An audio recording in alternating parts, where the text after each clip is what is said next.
당신은 이미 여러 번 마음을 내려놓으려 해보셨을 것입니다. 욕심을 줄여보겠다고 다짐했고, 집착하지 않겠다고 스스로에게 말했으며, 이제는 아무것도 바라지 않겠다고 마음속으로 선언해 본 적도 있으셨을지 모릅니다.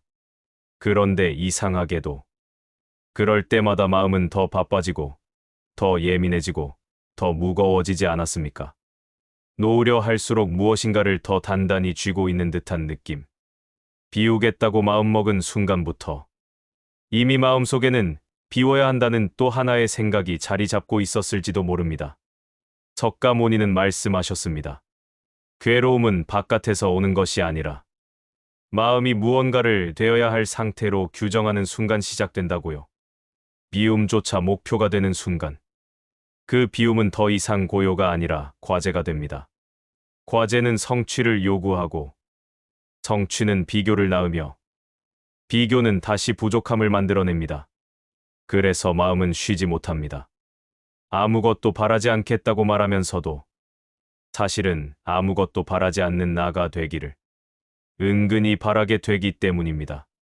이 이야기는 어떻게 더 잘 비울 것인가에 대한 설명이 아닙니다. 어떻게 더 깊이 수행할 것인가에 대한 지침도 아닙니다. 이 서사는 단지 비우려는 마음 그 자체를 바라보는 일에서 시작합니다. 석가모니는 길을 가리켰지만 그 길 위에 서 있는 당신을 재촉하지는 않으셨습니다. 그저 이렇게 물으셨을 뿐입니다. 그대는 지금 무엇을 내려놓으려 애쓰고 있습니까? 그리고 또 하나.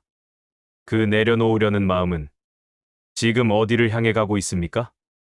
이제부터 우리는 그 질문 곁에 오래 머무를 것입니다. 답을 찾기 위해서가 아니라 질문이 마음 안에서 어떻게 숨 쉬는지를 천천히 느끼기 위해서입니다. 사람들은 흔히 욕망을 무언가를 가지고 싶어 하는 마음이라고 생각합니다. 더 얻고 싶고, 더 채우고 싶고, 더 만족하고 싶어 하는 마음 말입니다. 그래서 비우겠다고 결심한 순간, 자신은 이미 욕망에서 한 발 벗어났다고 느끼곤 합니다. 그러나 석가모니는 욕망을 그렇게 단순하게 보지 않으셨습니다. 그분이 보신 욕망은 무엇을 원하느냐가 아니라 마음이 어디로 향하고 있느냐에 가까웠습니다. 비우고 싶다는 마음을 가만히 들여다보면 그 안에는 아주 조용하지만 분명한 바람이 숨어 있습니다. 이제는 흔들리지 않는 사람이 되고 싶다.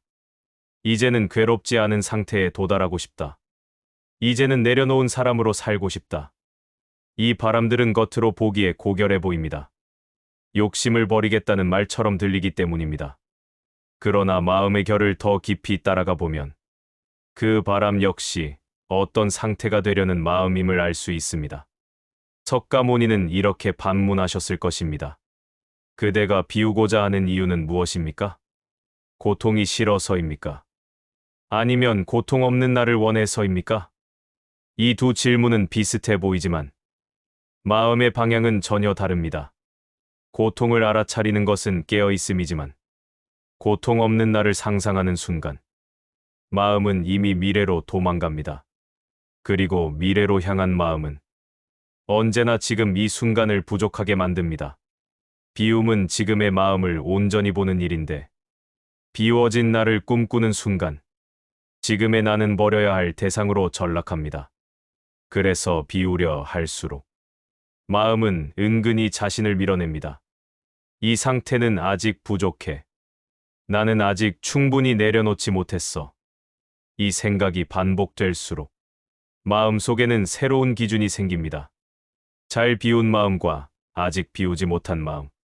기준이 생기는 곳에는 언제나 긴장과 평가가 따라옵니다.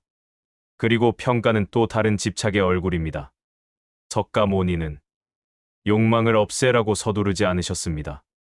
그분은 욕망을 적처럼 대하지 않으셨습니다. 그저 이렇게 바라보셨을 뿐입니다. 아, 여기에도 바람이 있구나. 비움이라는 이름을 쓴 바람이 있구나. 그 순간 욕망은 더 이상 숨지 않습니다. 숨지 않는 욕망은 마음을 지배하지 못합니다.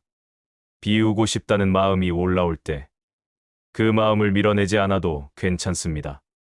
옳고 그름을 판단하지 않아도 괜찮습니다. 다만 이렇게 물어보셔도 충분합니다. 지금 이 마음은 어디로 가고 싶어 하는 걸까요? 그 질문을 던지는 순간 당신은 이미 욕망 한가운데서 그것에 끌려가지 않는 자리에 서 계십니다. 석가모니가 말한 첫 번째 비움은 아무것도 없애는 일이 아니었습니다. 알아차림 속에 그대로 두는 것, 비우려는 마음조차 그대로 두어지는 순간 마음은 처음으로 자기 자신에게서 도망치지 않게 됩니다. 사람은 가르침을 만나면 그 가르침을 이해하기보다 먼저 잡으려는 마음을 내는 경우가 많습니다. 붙잡지 마라. 이 말은 참 단순하고 맑아 보입니다. 그래서 마음은 곧장 이 말을 하나의 기준으로 삼습니다. 나는 지금 붙잡고 있는가? 아니면 내려놓고 있는가? 이 질문이 반복되는 순간 마음은 이미 아주 바빠집니다. 그리고 바쁨은 고요와 닮아 있지 않습니다. 석가모니는 가르침을 삶의 규칙으로 만들지 않으셨습니다. 그러나 사람들은 종종 그분의 말을 지켜야 할 문장으로 바꿔버립니다. 붙잡지 말아야 한다는 말을 붙잡고, 집착하지 말아야 한다는 생각에 집착하고, 비워야 한다는 가르침을 마음속에 단단히 새깁니다. 아이러니하게도 가장 쉽게 붙잡히는 것은 놓으라는 말 그 자체입니다. 왜 그럴까요? 그 이유는 단순합니다. 마음은 언제나 자신이 서 있을 자리를 찾기 때문입니다. 붙잡지 않는 나, 비운 상태에 있는 나, 이런 자리는 마음에게 매우 매력적입니다. 그 자리에 서면 나는 더 나은 사람이 된 것 같고 더 깨어있는 존재가 된 것처럼 느껴지기 때문입니다. 그러나 그 자리는 사실 아주 미세한 우월감 위에 세워진 자리입니다. 나는 이제 예전처럼 집착하지 않아. 나는 이 정도는 내려놓았어. 이 생각이 스치는 순간 마음은 다시 자신을 규정합니다. 그리고 규정된 마음은 더 이상 자유롭지 않습니다. 석가모니는 집착을 없애라고 말씀하지 않으셨습니다. 그분은 집착을 보라고 하셨습니다. 보는 것과 고치려 드는 것은 다릅니다. 보는 데에는 성취가 없고 고치려는 데에는 항상 목표가 있습니다. 목표가 생기면 지금 이 순간은 수단이 됩니다. 수단이 된 순간은 결코 온전히 살 수 없습니다. 그래서 석가모니는 붙잡지 말라고 말하면서도 붙잡고 있는 자신을 나무라지 말라고 하신 듯합니다. 그대가 지금 무엇인가를 쥐고 있다는 사실을 조용히 인정하는 것. 그것만으로도 붙잡음은 이미 힘을 잃기 시작합니다. 마음은 이상하게도 드러나는 순간 약해집니다. 숨길수록 강해지고 부정할수록 집요해집니다. 아, 내가 지금 이 생각을 붙잡고 있구나. 아, 이 가르침조차 놓치고 싶지 않아 하는구나. 이렇게 알아차리는 순간 붙잡음은 더 이상 주인이 아닙니다. 그저 하나의 지나가는 상태가 됩니다. 석가모니가 가르친 길은 잡지 않는 기술이 아니라 잡고 있는 자신과 함께 머무는 용기에 가까웠습니다. 그 용기는 자신을 이상적인 상태로 만들지 않습니다. 그저 있는 그대로의 마음을 외면하지 않게 할 뿐입니다. 그리고 외면하지 않는 마음은 굳이 붙잡을 필요를 느끼지 않습니다. 붙잡지 않으려 애쓰지 않아도 이미 마음은 조금 느슨해져 있습니다. 그 느슨함이 바로 비움의 시작일지도 모릅니다. 사람은 종종 이렇게 말합니다. 이제는 아무것도 하지 않으려고 합니다. 흘러가는 대로 두려고 합니다. 이 말은 참 고요해 보입니다. 그러나 그 말을 하는 마음속을 가만히 들여다보면 그 고요 뒤편에서 아주 분주한 움직임이 느껴지기도 합니다. 아무것도 하지 않으려는 결심. 그 결심은 이미 하나의 행동입니다. 하지 않으려는 것을 지키기 위해 마음은 계속해서 자신을 감시합니다. 지금도 내가 뭔가 하려는 건 아닐까? 이 생각은 개입인가? 그냥 떠오른 것인가? 이렇게 스스로를 살피는 순간 마음은 쉼 없이 판단합니다. 판단하는 마음은 결코 멈춰 있지 않습니다. 석가모니는 무위우웨이를 가르치셨지만 그것을 의지로 성취하라고 말씀하지 않으셨습니다. 무위는 행동의 부재가 아니라 강요가 사라진 상태에 가깝기 때문입니다. 억지로 가만히 있으려 하면 몸은 더 긴장하고 억지로 생각을 멈추려 하면 생각은 더 커집니다. 아무것도 하지 않으려는 노력은 마음에게 새로운 임무를 부여합니다. 개입하지 말 것, 흐트러지지 말 것. 이 임무를 수행하는 동안 마음은 오히려 더 자신에게 묶입니다. 석가모니의 침묵은 노력의 결과가 아니었습니다. 그분은 애써 멈춘 것이 아니라 멈추려는 자가 사라진 쪽에 가까웠습니다. 여기서 중요한 것은 멈춤을 흉내내지 않는 것입니다. 지금 마음속에 생각이 올라오고 있다면 그것을 없애려 들지 않아도 괜찮습니다. 올라오지 않게 만들 책임도 없습니다. 그저 이렇게 속으로 말해보셔도 충분합니다. 아, 지금 생각이 있구나. 아, 지금 판단이 일어나고 있구나. 그 말 속에는 고치려는 의도가 없습니다. 다만 인정이 있을 뿐입니다. 인정은 행동이 아니고 인정에는 방향이 없습니다. 그래서 마음은 그 순간 잠시 쉬게 됩니다. 아무것도 하지 않으려 하지 않아도 이미 많은 것이 저절로 지나가고 있음을 알아차리는 순간 노력은 자연스럽게 풀립니다. 비움은 무언가를 멈춘 결과가 아니라 멈추려는 자가 바빠하지 않게 된 상태일지도 모릅니다. 그 상태는 만들어지지 않습니다. 그저 드러날 뿐입니다. 사람들은 비어있음이라는 말을 들으면 종종 어떤 상태를 떠올립니다. 아무 생각도 없고 아무 감정도 없으며 마치 맑은 하늘처럼 완전히 정지된 마음. 그래서 그 상태에 닿지 못하면 스스로를 아직 멀었다고 느끼곤 합니다. 나는 아직 너무 많은 생각을 하고 있어. 나는 아직 텅 비지 못했어. 그러나 석가모니가 말한 비어있음, 곧 공空은 그런 상태와는 조금 달랐습니다. 공은 아무것도 없는 마음이 아니라 아무것에도 고정되지 않은 마음에 가까웠습니다. 생각이 없어야 공한 것이 아니라 생각이 와도 그 생각이 나가 되지 않을 때 마음은 비어 있습니다. 감정이 없어야 공한 것이 아니라 감정이 일어나도 그 감정에 이름을 붙여 스스로를 가두지 않을 때 마음은 가볍습니다. 석가모니는 마음을 텅 비우라고 하지 않으셨습니다. 그분은 마음을 붙들어 매지 말라고 하셨습니다. 마음이 무언가를 붙들 때 그것은 곧바로 내 것이 됩니다. 내 생각, 내 감정, 내 깨달음. 그러나 붙들지 않을 때 그 모든 것은 잠시 머물다 가는 손님이 됩니다. 손님이 많은 방이 반드시 답답한 것은 아닙니다. 문이 열려 있다면 그 방은 언제나 숨을 쉽니다. 비어 있다는 것은 방에 아무도 없는 상태가 아니라 문이 닫히지 않은 상태일지도 모릅니다. 그래서 공은 차갑지도 않고 허무하지도 않습니다. 오히려 공은 따뜻하고 유연하며 무언가를 억지로 밀어내지 않습니다.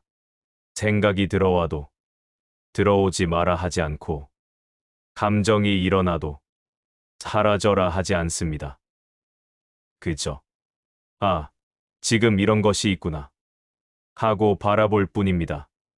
이때 마음은 채워지지도 비워지지도 않습니다. 그저 묶이지 않을 뿐입니다. 사람들이 공을 두려워하는 이유는 비어 있으면 아무것도 남지 않을 것 같기 때문입니다. 그러나 실제로 사라지는 것은 삶이 아니라 삶을 움켜쥐던 경직된 손입니다. 손을 펴면 무언가를 잃는 것이 아니라 쥐느라 아팠던 긴장이 풀립니다. 석가모니의 비움은 삶을 덜 느끼는 길이 아니라 삶이 스며들 수 있도록 마음을 느슨하게 여는 길이었습니다. 그래서 공은 텅 빔이 아니라 자유를 허락하는 자리입니다. 사람들은 종종 깨달음을 이렇게 상상합니다. 욕망이 완전히 사라지고 마음이 더 이상 흔들리지 않으며 무언가를 원하지 않게 되는 상태. 그래서 수행의 끝에는 욕망이 없어야 한다고 믿습니다. 원함이 남아있다면 아직 멀었다고 스스로를 판단합니다. 그러나 석가모니가 보신 것은 조금 달랐습니다. 깨어남 이후에도 몸은 배고팠고 발은 아팠으며 마음에는 생각이 일어났습니다. 사라진 것은 욕망 그 자체가 아니라 욕망과 나를 나누던 경계였습니다. 원함이 일어날 때 예전의 마음은 이렇게 말했습니다. 이건 내 욕망이다. 이 욕망 때문에 내가 괴롭다.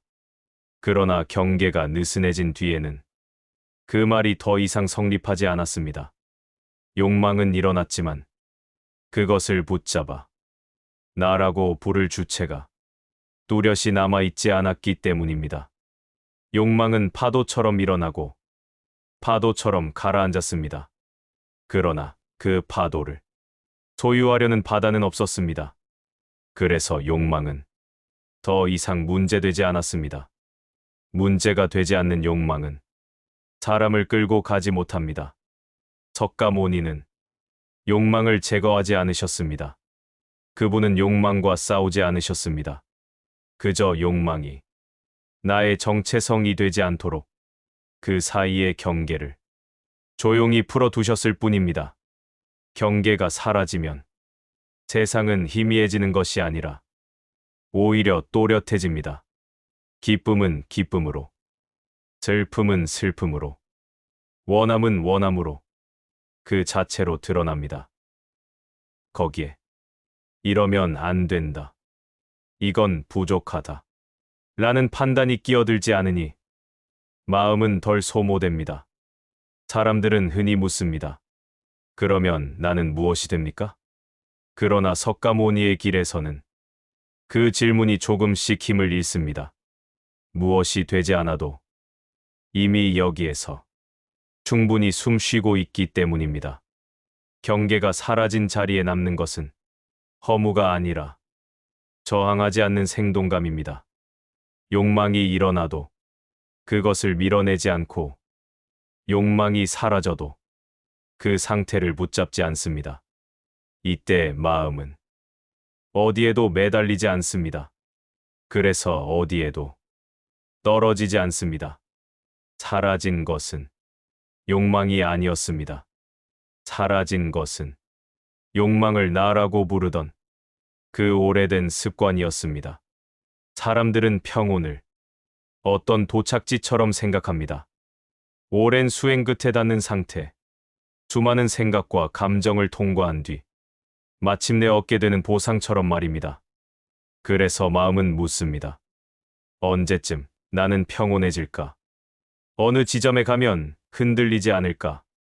그러나 석가모니가 머물렀던 평온은 어디에도 도착하지 않은 자리였습니다. 그 평온은 아무것도 바라지 않겠다고 결심한 결과가 아니었습니다. 바라지 않으려는 마음마저 더 이상 필요 없어진 순간에 조용히 드러났습니다. 그 순간 마음은 스스로에게 아무 요구도 하지 않습니다. 이래야 한다. 이러면 안 된다. 이 상태를 유지해야 한다.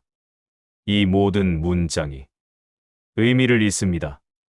무엇이 일어나도 그것을 밀어낼 이유가 없고 무엇이 사라져도 붙잡을 이유가 없습니다. 그래서 마음은 자연스럽게 고요합니다. 이 고요는 아무것도 느끼지 않는 상태가 아닙니다. 오히려 모든 것이 지나치지 않고 제자리에서 느껴집니다. 바람이 불면 바람이 분다는 사실만이 있고 생각이 떠오르면 생각이 떠올랐다는 사실만이 있습니다. 그 사이에 나는 끼어들지 않습니다. 석가모니는 이 상태를 설명하기보다 침묵으로 남겨두셨을 것입니다. 설명하는 순간 그 평온은 다시 잡아야 할 대상이 되기 때문입니다.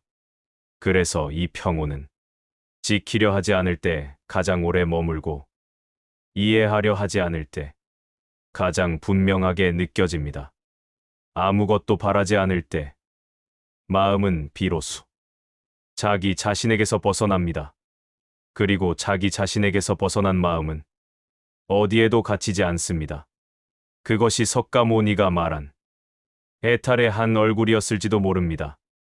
이 긴 이야기는 무언가를 성취하기 위한 여정이 아니었습니다. 당신을 더 나은 상태로 이끌기 위한 설계도 아니었습니다. 그저 비우려 애쓰던 마음을 잠시 내려놓고 그 마음을 바라보는 자리였습니다. 혹시 지금 아무것도 변하지 않은 것 같아도 괜찮습니다. 변하지 않아도 이 자리는 사라지지 않습니다. 비우려 하지 않아도 이미 놓여 있던 것들, 붙잡지 않아도 이미 지나가고 있던 것들, 석가모니의 길은 언제나 그렇게 조용히 열려 있었습니다. 지금 이 순간에도